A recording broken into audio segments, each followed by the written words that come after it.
Hello ভিয়াস, আমি উমি এসেল থেকে বলছি। আজকে আমি কুঁদরি ভাজা দেখাবো। কুঁদরিটা ধুয়ে কেটে রেখে দিয়েছি।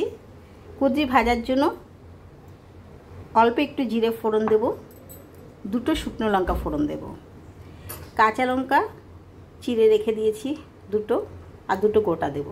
হলুদ লাগবে, নুন লাগবে, একটু সামান্য টমেটো লাগবে। এই হচ্ছে আমার কুঁদরি ভাজা। কড়াই বসিয়ে দিয়েছি, তেলটা দিয়ে দিচ্ছি।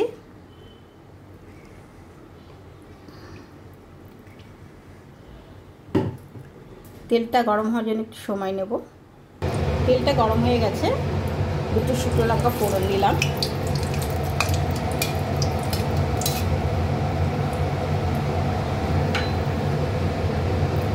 জিরে ফোড়ন দেবো অল্প সামান্য। এবারে কুঁদরিটা আমি ছেড়ে দেবো।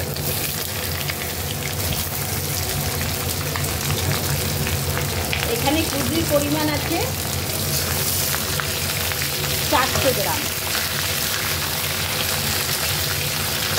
400 গ্রাম কুঁদরির ভিতরে 2 চামচ সরষের তেল, সামান্য জিরে ফোড়ন, দুটো শুকনো লঙ্কা ফোড়ন।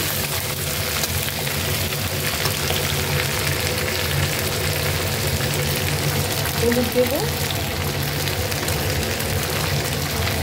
নুন দেবো, নুন স্বাদ অনুযায়ী দেবো। ভাজাতে যে যেমন নুন খেয়ে থাকে।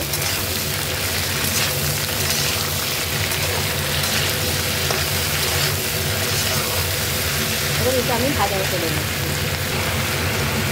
কুঁদরির ভিতরে একটা কাঁচা পেঁয়াজ ছিল, সেটা দিয়ে দিলাম, কোটানো ছিল, আর একটা টমেটো কেটে নিয়েছি।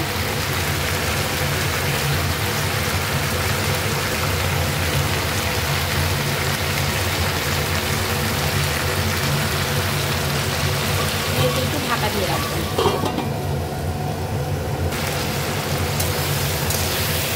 একটু নেড়ে দিলাম, ঢাকনাটা খুলে কাঁচা লঙ্কাটা দিয়ে দিলাম।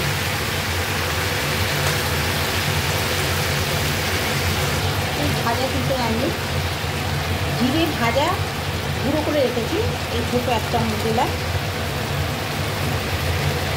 আর ধনু ভেজে গুঁড়ো করে রেখেছি অল্প দিলাম সামান্য। ভালো, আমার কুঁদরিটা ভাজা হয়ে গেছে।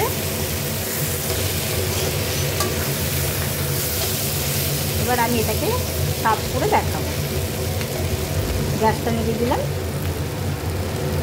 আমার কুঁদরি ভাজাটা হয়ে গেছে, আমি সার্ভ করে দেখিয়ে দিলাম। ভালো লাগলে লাইক করবেন, সাবস্ক্রাইব করবেন, এবং এটা ডাল ভাতের সাথে তো খুব জমে যাবে প্রথম কথা, আর দ্বিতীয় রুটির সাথেও খুব ভালো লাগবে। করে খেয়ে দেখবেন, খুব মজা পাবেন। Thank you ভিয়াস।